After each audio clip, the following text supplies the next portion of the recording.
نحمدہ ونصلی علی رسولہ الکریم اما بعد، نبی کریم صلی اللہ تعالی علیہ وآلہ وسلم نے ارشاد فرمایا کہ ایک مومن دوسرے مومن کے ایک عمارت کی طرح ہے جس کا ہر حصہ دوسرے حصے کو مضبوط بناتا ہے۔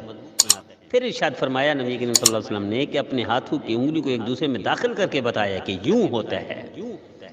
میرا عزیزو، ہم دیکھیں ہمارے بھائی اس طرح ہیں کہ ایک عمارت کی طرح ہوں، ایک بلڈنگ کی طرح ہوں، ایک جسم کی طرح ہوں، ایک جان کی طرح ہوں۔ پارٹی کے اعتبار سے نفرت کرتے ہیں ہم، تو کیا ہم یہ عمل کرتے ہیں نبی کے فرمان پر؟ نافرمانی کرتے ہیں۔ مسلک کے اعتبار سے نفرت کرتے ہیں، مسجدوں میں بیٹھ کر بھی نفرت کرتے ہیں، کالجوں میں، یونیورسٹیوں میں، اداروں میں بیٹھ کر نفرت کرتے ہیں۔ بھائی کالج کا مقصد یہ تھا محبت عام کرے، تربیت کرے، تو تربیت تو ہم نفرت میں تبدیل کر رہے ہیں۔ مساجد میں بھی تربیت ہونی چاہیے تھی، کالج، اسکول، یونیورسٹی میں بھی تربیت ہونی چاہیے تھی۔ وہ بھی خالی علم تو شیطان کے پاس ہوتا ہے، مسلمان تو صاحب تربیت ہوتا ہے، صاحب کردار ہوتا ہے، صاحب اعمال ہوتا ہے۔ تو اگر مسلمان کا خیر خواہ نہیں تو سمجھو نافرمان ہے میرے اللہ کا اور نبی کریم صلی اللہ علیہ وسلم کا۔ مسلمان ایک دوسرے کے ساتھ بھلائی نہیں کرتا، اچھائی نہیں کرتا تو سمجھو دشمنی کرتا ہے، بغض رکھتا ہے، نفرت کرتا ہے۔ یہ تو سارے کا حرام ہے کتے کی طرح۔ اب کتا کھائیں گے؟ کوئی بھی بھائی کوئی بہن کتا نہیں کھائے گا، حرام نہیں کھائے گا، سور نہیں کھائے گا، اس کا نام لینا پسند نہیں کرے گا۔ تو یہ سور کی طرح حرام ہے نفرت، غیبت، گالم گلوچ، بغض، کینہ، یہ کتے کی طرح حرام ہیں۔ ہم وہ حرام نہیں کھاتے، ہم کہتے ہیں ہم بڑے مسلمان ہیں، اور یہاں مسلمان سے نفرت کر کے، گالی دے کر، غیبت، بہتان، الزام تراشی کر کے، چاہے وہ پارٹی کے اعتبار سے ہو، نفرت کے اعتبار سے ہو، بھائی کس کو خوش کر رہے ہیں؟ شیطان کو؟ کیا آپ کی یہی ذمہ داری ہے کہ صرف شیطان کو خوش کریں؟ میری اور آپ کی ذمہ داری تو اللہ کے رسول کی فرما برداری تھی، اللہ کے رسول کو خوش کرنا تھا، اللہ کے رسول کی تابعداری مقصود تھی۔ شیطان تو اس سے ہمارا کیا تعلق تھا؟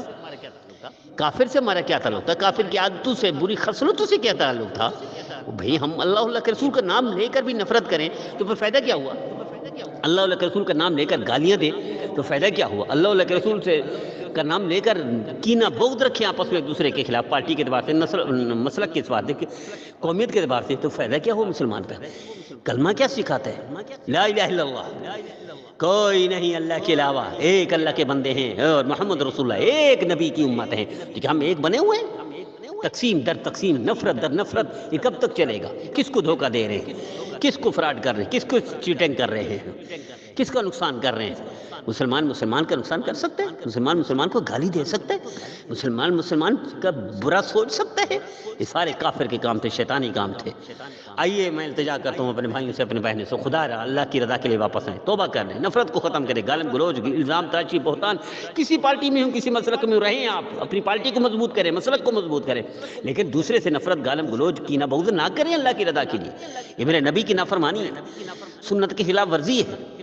مجھے امید ہے میرے بھائی میرے بہنیں اس پیغام پر خود بھی عمل کریں گے، دوسروں کو بھی کریں گے، خود بھی سنیں گے، دوسروں کو بھی سنائیں گے، اس میں کردار ادا کریں گے۔ میں اپنے بھائیوں سے، اپنی بہنوں سے درخواست کرتا ہوں، ہر بھائی بہن ایک الگ الگ گروپ بنائے جس میں اپنے خاندان کے قریبی اعزاء اقارب ہوں، اس میں روزانہ یہ میسج ڈالیں ہمارے، روزانہ کچھ عرصہ میں انشاءاللہ آپ دیکھیں گے، اور وطن کی حفاظت، وطن کی مضبوطی کے لیے کردار ادا کریں۔ کیا کریں؟ اپنے وطن کی چیزیں پہنیں، کھائیں، پئیں، سفر کریں، وطن کو ترجیح دیں اور تربیت کرے بچوں کی۔ جو بچہ اسکول جائے ضرور پڑھے، تعلیم حاصل کرے، لیکن اس کے ساتھ فن ضرور سیکھے، کوئی نہ کوئی فن ضرور سیکھے، کوئی ہنر ضرور سیکھے، یہ تربیت کرے، تبھی ہمارا وطن کھڑا ہوگا، وطن مضبوط ہوگا۔